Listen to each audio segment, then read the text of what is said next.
At the start of the movie, 8 gamers receive mysterious invitations to test an exclusive new game called The Call-Up, which offers a grand prize of $100,000. Excited for the challenge, they arrive at a sleek high-rise building and take the elevator to the 25th floor.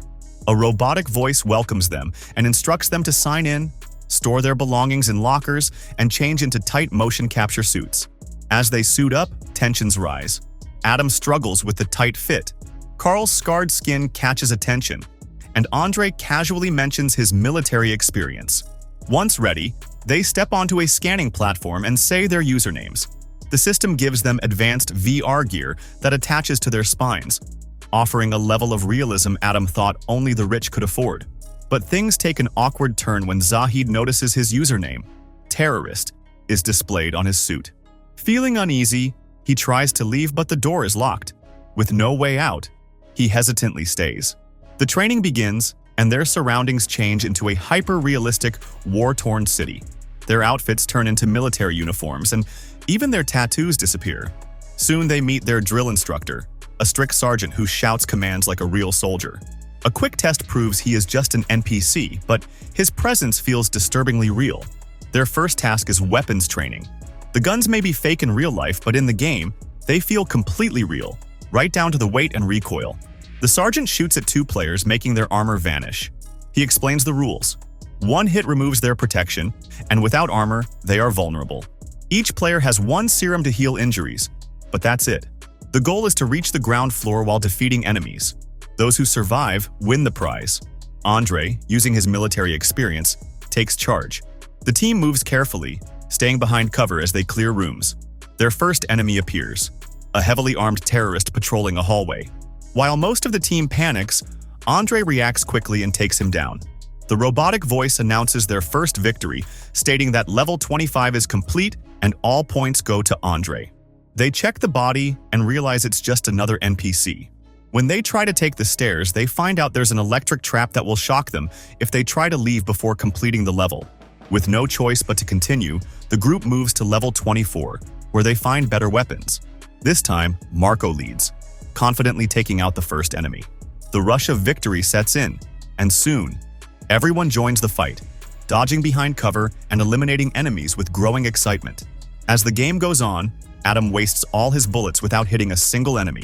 Andre steps in to take the shot, but in doing so, he gets hit and loses his vest. Meanwhile, Taylor starts panicking. This isn't her game. She admits that she took the invitation meant for a friend, and now the brutal realism is too much for her. Shelly tries to comfort her, but when it's Shelly's turn to shoot, she freezes too. Before the enemy reaches them, Carl takes him down, only to get shot himself. Desperate, Carl tries to surrender, but the enemy doesn't care and shoots him again. Acting on instinct, Shelly kills the attacker. When Carl lifts his helmet, he groans in pain. This doesn't feel like a game, it feels real. Inside the simulation, Andre quickly uses his only healing serum on Carl. Still shaken, Carl removes his helmet again, throws up, and tells the group that this doesn't feel like a game. The group takes a moment to catch their breath, but unease sets in. Adam finds new weapons while Carl, convinced this is some kind of reality show, shares his theory. Zahid panics and tries to remove his suit, but it won't budge. Marco suggests this could be a psychological experiment. Zahid has another theory. It must be military testing, and Andre is their inside man. Tension rises, and Andre steps away to cool off in the bathroom. What they don't realize is that the game hasn't paused. The dead enemies suddenly respawn. One of them corners Andre and shoots him before he can react. Andre reaches for a serum, but he already used his only dose. Gunfire breaks out, throwing the team into chaos. Edward gets shot and stumbles back in pain. Taylor rushes toward the stairs, but the path is blocked. With no other choice, the team huddles behind cover, trying to shield themselves from the relentless attack. Edward manages to heal himself while Andre, bleeding out, drags himself across the floor. In a desperate move, Adam throws a grenade, wiping out all the enemies. The level is finally complete, and Adam takes the high score. Then, the team hears Andre call for help. When Andre opens his helmet, a countdown begins. Suddenly, his body convulses as he gets electrocuted from the inside. By the time the others reach him, he's gone.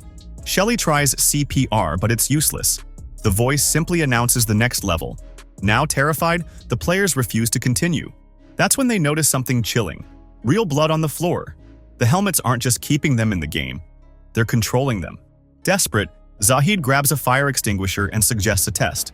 Carl volunteers and Zahid hits him with it, but the helmet still won't come off. Before they can react, the sergeant appears. He walks straight through Carl like a ghost, before turning to Zahid and kicking him hard. His message is clear. There are consequences for breaking the rules. They have no choice but to keep playing. With no way out, the team fights their way through several levels. Each floor introduces new weapons, new enemies, and new challenges. One room fills with gas, forcing them to drop their guns and fight with knives. The up-close combat pushes Taylor to her limit, but Shelley promises to get her through this. As they go further down, the fights become more intense. One brutal gunfight leaves both Carl and Adam badly injured. Shelley and Marco rush to use their serums to save them. A few hours later, as the group takes a break, they realize it is now nighttime in the real world. Exhausted and desperate to escape, they start smashing the windows with anything they can find. Zahid manages to crack the glass using a cart, but before they can do anything else, the sergeant appears. This time, he is much more brutal. He beats Zahid mercilessly, then kicks him down the stairs, breaking his leg. Before leaving, the sergeant gives them a chilling warning. Anyone who tries to escape again will be killed. The team rushes to help Zahid, but then they make a terrifying realization. His injury is real, but in the game, he appears unharmed. That means the healing serum will not work. With no other choice, Zahid begs them to leave him behind. Reluctantly, they hide him behind some furniture before moving on. Minutes later, Zahid dies from blood loss. At the next level, tensions rise as Marco argues over the new weapons. While they are distracted, a hidden enemy shoots him from behind, causing chaos as a gunfight breaks out. Taylor panics and runs to the bathroom, locking herself inside. Eventually, another grenade wipes out the enemies, and Shelley uses a serum to heal Marco. But when they regroup, Taylor is missing. A lone enemy enters the bathroom, checking each stall one by one. Before he can find her, Shelley bursts in and takes him out. The level ends, and Edward claims the top spot on the leaderboard. During their next break, the group talks about their lives, and they all come to a horrifying realization. None of them have family. They were not chosen randomly. They were picked because no one would come looking for them. On the next floor, they find the sergeant torturing a hostage. He tells them that a bomb is set to explode in the basement, and the only way to stop it is by getting the code from the hostage. Without hesitation, Edward starts electrocuting the man, showing no mercy. Desperate, the hostage finally gives them a word. Adam quickly enters it into the computer, only to trigger the countdown. The bomb is now set to go off in 30 minutes. As the sergeant leaves, the hostage starts laughing. Furious, Taylor shoots him. Marco, enraged, blames Adam for the mistake and tries to punch him, but he only hurts his hand against Adam's helmet. Determined, Marco opens his helmet and lands a real punch. When Taylor steps in to stop him, he hits her too. Suddenly, the sergeant's voice echoes through the room. He is holding the elevator door open. Wasting no time, the group rushes inside. But as the elevator descends, it comes to an abrupt stop. The doors do not open fully, so Marco forces them apart just enough for people to slip through. However, when Adam tries to leave, Marco blocks him. As punishment, he forces Adam to stay inside, and both end up trapped as the elevator moves again. The elevator stops on the 3rd floor, and they step out, spotting a crashed helicopter through a nearby window. Marco, still furious, shoves Adam forward as bait. Adam manages to take down an enemy, but quickly runs out of ammo. Marco does not care. He keeps pushing Adam ahead, using him as a human shield. Moments later, Adam is gunned down and killed. Now alone, Marco breaks down. But before he can react, a voice announces that the level is complete. With only 15 minutes left before the bomb explodes, he forces himself to keep going. Meanwhile, on the 4th floor, the rest of the team arms themselves, preparing for whatever comes next. Suddenly, a terrorist throws a smoke grenade, and Carl steps back, overcome by a panic attack. Shelley rushes to his side, and through shaky breaths, Carl finally admits the truth. He lost his girlfriend in a fire, the same fire that left him scarred. He never forgave himself for failing to save her, and now, the smoke paralyzes him. But Shelley's words calm him, and with her support, he pushes forward. The team fights their way through the floors, their ammo running dangerously low. By the time they reach the 1st level, they are nearly out. While the others hold off the enemies, Taylor searches for supplies and finds a serum. Before she can use it, Marco appears behind her, demanding the injection. She refuses, and without hesitation, Marco shoots her dead. Carl arrives moments later, but Marco quickly pretends to be under attack. However, when Carl sees Taylor's body, he freezes. Then, his eyes land on a chilling sight: Marco's username, written in her blood on the floor. Fury ignites inside him. Without hesitation, Carl takes off his helmet and attacks Marco in real life. He lands several hard hits and tries to choke him out, but Marco slams him into a wall. The brutal fight continues until Carl grabs a fire extinguisher and smashes it against Marco. Staggering but still determined, Marco raises his gun. Yet before he can shoot, the sergeant suddenly appears. Marco barely reacts before the sergeant grabs him by the neck and strangles him to death. Meanwhile, the remaining three find the bodies but have no time to grieve. With only 7 minutes left, they rush to the basement. As soon as they enter, the voice announces the final level. The trio arms themselves and pushes forward, clearing enemies as they go. But the terrorists keep coming. Carl throws a grenade, taking out most of them. Just when everything seems fine, a van stops suddenly, and a hidden terrorist starts shooting, taking Carl down right away. Shelley and Edward quickly hide.